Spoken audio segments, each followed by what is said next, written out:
안녕하십니까. 여론조사의 모든 것 심층 분석 여론고수 여러분들과 함께합니다. 오늘도 대한민국 40년 데이터 저널리즘 홍영님 기자 안녕하십니까. 안녕하십니까. 네, 저는 배종찬입니다. 지금 대통령 순방 난리도 이런 난리 부르스가 아닌데 대통령 무슨 성과가 있었냐, 또 대통령 발언, 하여튼 먼저 대통령 순방 효과, 장례식 조문외교도 있었고 유엔으로 가서 총회 연설도 있었고, 자 그리고 캐나다 가서 한 캐나다 협력도 이끌어냈거든요. 따져보면 좀 깊숙이 들어가면 성과도 없지 않은데 한국 갤럽의 지지율은 다시 20%대로. 무슨 이유입니까? 제가 질문 하나 드릴게요. 예. 역대 대통령이 해외 순방을 꽤 자주 나가죠. 예. 1년에 열 몇 번도 나가고. 많이 가죠. 많이 가고. 그럴 때마다 이제 지지율이 떨어지다가 반등을 한다든지 올라간다든지 그런다고 하죠. 그거 예. 순방 효과라고 얘기를 하잖아요. 그렇죠. 순방 효과가 왜 있는 것 같아요? 주목 효과죠. 주목 현상. 그렇죠. 대통령에게 많이들 집중하고, 그래도 일종의 국뽕. 대통령이 대한민국을 대표해서 나가는데 그래도 시차 적응도 하기 어려운데 열심히 하잖아. 이런 그렇죠. 뜻 아닐까요? 맞아요. 네. 정확하게 말씀하셨어요. 네. 이게 그거 교과서에 나온 얘기예요. 제가 좀 교과서를 좋아해요. 대교과서라고. 교과서, 커뮤니케이션 네. 교과서에 나오는 얘기인데, 왜 해외로 나가면은 지지율이 올라가느냐. 그거는 이제 평상시에 TV나 신문이나 대통령 관련 뉴스가 많긴 하겠지만, 예. 사실 해외 순방을 나갈 때는 그 뉴스가 집중이 되죠. 그렇죠. 뉴스 양이 엄청나게 많아지죠. 예. 많아지죠. 해외 정상과 만나기도 하고. 이번에도 빅데이터 응급량도 엄청나더라고요. 네. 근데 이제 그런 경우 방금 말씀하신 대로 주목 효과가 있죠. 주목 효과가 있는데 그 뭐냐? 아까 열심히 일한다 그랬는데 대통령이 해외 나가서 대한민국을 위해서 열심히 일한다라는 효과가 국민들한테 전달이 되는 거죠. 그러면서 이제 지지율이 올라가는. 그렇죠. 네.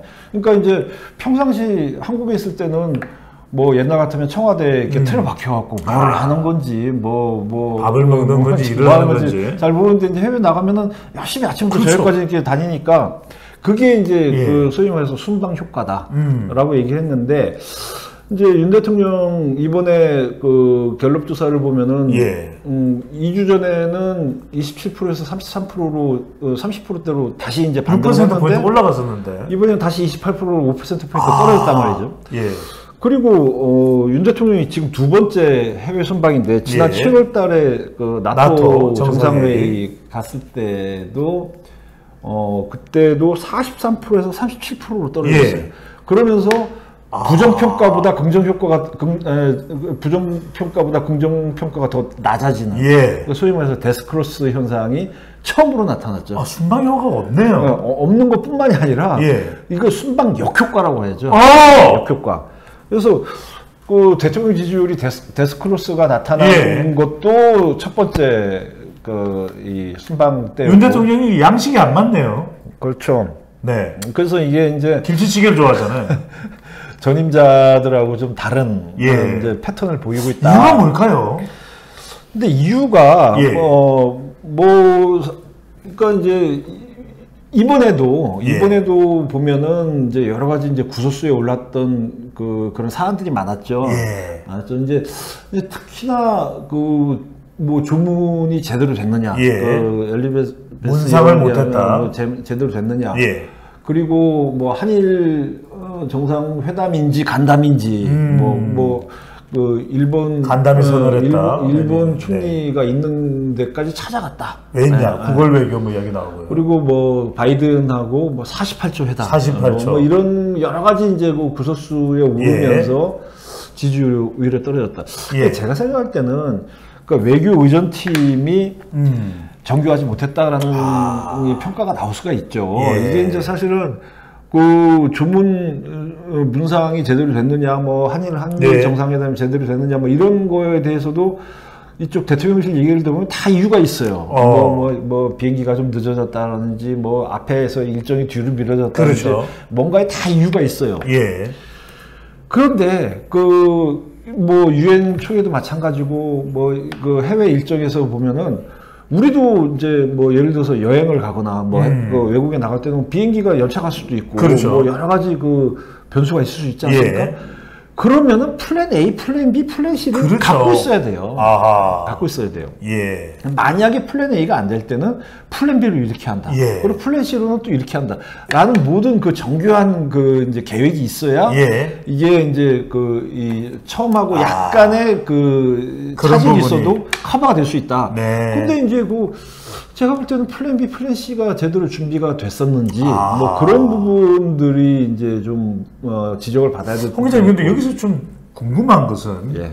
4개 여론조사기관, MBS 여론조사, K-스테디 리서치, 세계적인 조사기관이죠. 포함해서 4개 조사기관의 결과를 보면 대통령 순방이 끝나지도 않았는데 이 조사 결과는 대통령의 외교 성과를 기대하기 어렵다가 55%나 되거든요. 근데 여론에서 아예 그렇게 크게 기대를 못하는, 안 하는 결정적인 이유가 뭘까요? MBS 조사 같은 경우에는 뭐, 예. 지금 방금 말씀드린 이번 순방의 여러 가지 이제 구설수에 올랐던 사안이 하나도 반영이 안 되는 그렇죠. 건데도 불구하고, 예. 그게 기대가 안 된다고 55%고, 뭐 기대 40%. 할 수 있다가 뭐 40%인데, 제가 예. 볼 때는 지금 현 정부의 지지와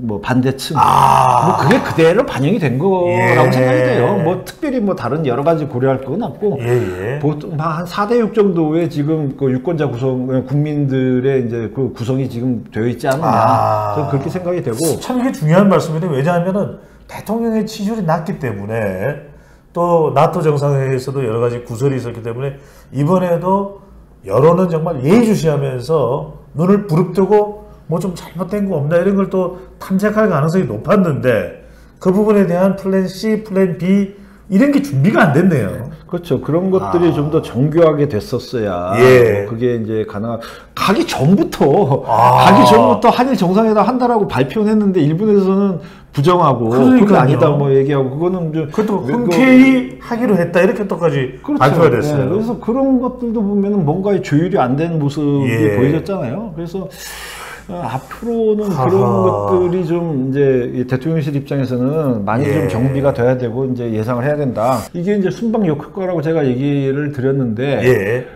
순방 역효과라는 것도 있고 또 순방 징크스라는 것도 있다. 이게 사실은 이게 뭐 지금 현 정부만의 예. 문제는 아니고 우리가 우리 기억 속에도 생생한 물론 이제 좀 연령대별로 좀 연배에 따라서 좀 뭐 예. 기억의 차이는 있겠지만 대통령이 순방 나갔을 때 뭔가 자꾸 사건이 터진다. 국내외적으로. 예. 대표적인 게 김대중 대통령 때 1999년에 99년. 저기 러시아 몽골 방문했는데 그때 온로비 사건이 터졌죠. 그래서 온로비 사건이 터져갖고 김대중 대통령이 한국 들어오면서 기자회견했는데 거기서 이제 상당히 좀 당황스러운 뭐 그런 거를 보여준 적도 있고. 예. 그리고 2006년도에 노무현 대통령 때도 2006년.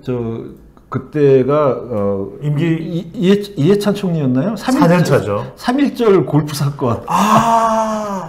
그게 있었고. 예. 그리고 박근혜 대통령 때는 처음 이제 미국 방문했을 때 청와대 대변인 성추행 사건. 예. 그런 일들이 있었네요. 그런 일도 있었고. 예. 그리고 문재인 대통령도 중국 가서 이제 열 몇 기 중에서 몇 기를 혼밥을 했다. 혼밥을 했다. 그리고 말레이시아 가서 인도네시아 말로 인사를 했다. 하고. 이제 여러 가지 이제 구설수에 올랐던 순방 징크스가 다 있어요. 알겠습니다. 네.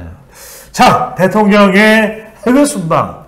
지지율이 더 올라갈 수도 있지만 뜻하지 않았던 징크스, 역효과가 있을 수도 있다. 유독 윤석열 대통령에게 더 집중되는 건 무엇일까? 그 부분도 우리가 또 더 분석을 해볼 필요가 있겠습니다. 지금까지 대한민국 최고의 여론 분석 홍영님, 배종찬 함께했습니다.